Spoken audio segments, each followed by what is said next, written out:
The Sisters of Parvos and Kuva Liches are currently roaming the system, armed with some of the most busted OP weapons available, as well as the stupidest damage reduction algorithm ever created.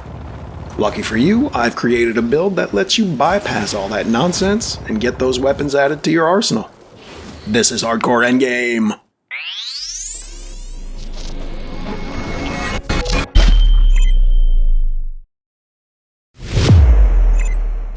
Kwah, tanzien, my people, and welcome to the Hardcore Endgame build guide for Banshee.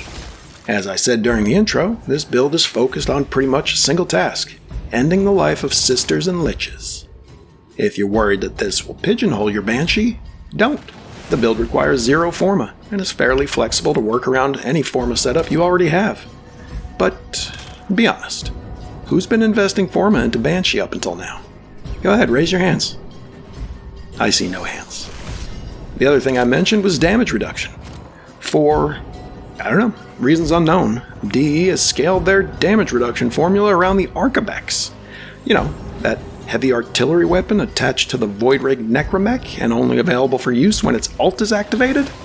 Yeah, so you can imagine what it does to anything that isn't literally the hardest hitting weapon in the entire game.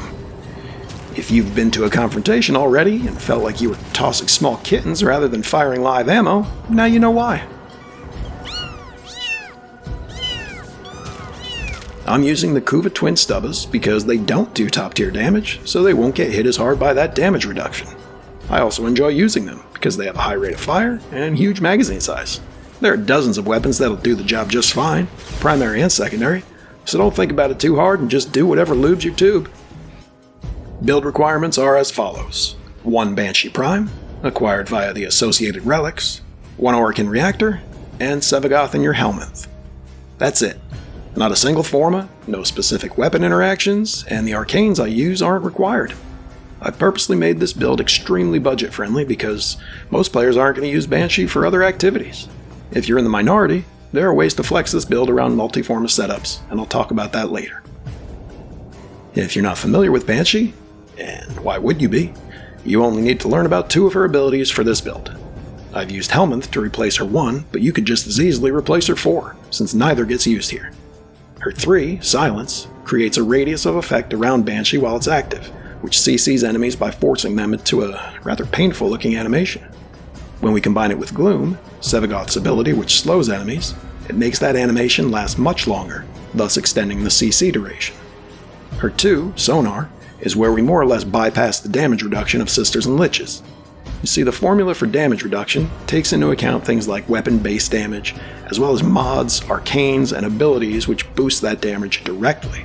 Sonar, however, provides a damage boost indirectly, by debuffing enemies and causing incoming damage to be multiplied when it hits them. Think of it this way: if we try to stab a sister with a sharp sword, DE turns that sword into a spoon. So instead, we have Banshee make her allergic to shellfish, and then we smack her with a lobster. What the hell did you just say? I've been showing footage of murmur farming, so you can see how this build works outside of confrontations. In this type of scenario, you're going to have Gloom on full time and continually cast Silence when it runs out. This will keep enemies in your vicinity permanently CC'd, and also give you life leech when attacking them. There's no need to cast Sonar until a Lich, Sister, or one of its hounds rears its ugly head. Actually, the hounds have the same head as the Warframe you created the Sister with, so I guess they're technically not ugly. Anyway, if you've been to a confrontation, you know that it's just a prolonged assassination mission with a railjack portion stapled to the front end. Once that's completed, you board a Corpus ship and start zooming from one boss fight to the next. So just like you would in a regular mission, get Gloom and Silence running ASAP to provide mass CC, then pop Sonar when you get in the boss room. It has a 45-meter radius with this build, so as long as you're near one of the enemies, you should hit all of them. Now it's just a matter of finding the weak spots and bursting everyone down. I think you can see how effective a tool Sonar is for bursting down multiple targets, one at a time, which is exactly how you want to handle these confrontations. And remember, your teammates can see the same weak spots as you when Sonar is running. So unless you've chosen to go in solo for some reason, enemies are going to be dealt with very quickly. Now that we got all that out of the way, let's talk about what the build is made up of. Primary ingredient is Power Strength, as this is what increases the enemy debuff of Sonar. We get that from Power Drift, Blind Rage, Augur Secrets, and Umbral Intensify. We also want to invest in some duration, so we don't need to constantly refresh our abilities, so we grab Prime Continuity and Augur Message. Augur Reach gives us all the range we need, Streamline keeps ability costs manageable, and Primed Flow ensures we have a deep energy pool. We have very little survivability outside of CC and lifesteal, so running out of energy means almost certain death. Finally, I've got Steel Charge in the Aura slot for 2 reasons. The Aura slot already has a V polarity, and it gives plus 18 mod drain to work with. As you can see, we need all but one of that drain. Power Donation would give the same plus 18, but it would lower our power strength, so that's not an option. There's also the fact that no aura provides enough of a benefit to be worth reworking the build and or raising the entry fee by up to 2 Forma, one for the aura slot and another to reduce the mod drain. Any of the weapon amps, or Deadeye, will boost our outgoing damage, but also raise the damage reduction higher.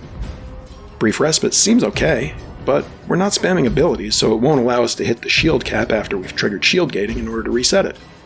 Growing Power is probably the best option, and if it was a 9 power mod instead of 7, I'd use it, but I don't think another 25% power strength is worth a Forma in this case. The only thing left to discuss is flexibility, in the rare case that you've already invested Forma into your Banshee. I guess I've already covered a few of the options for the Aura slot. Elsewhere you can see that we're already fully utilizing the polarities Banshee Prime comes with, 2 V and 1 Dash. The remaining non-Exilus mods are made up of 1 Umbral and 4 Naramon, so if you've added an Umbra Forma...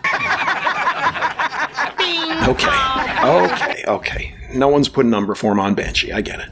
But if you've added any Dash polarities, you're all set. If you have any V polarities added, you can opt for regular Intensify instead of Umbral, with a minor hit to power strength, or swap Augur Secrets out for Transient Fortitude and get a nice boost to power strength at the cost of some duration. If you have a D polarity, your only options are survivability related, which isn't horrible, but it means dropping something ability related completely.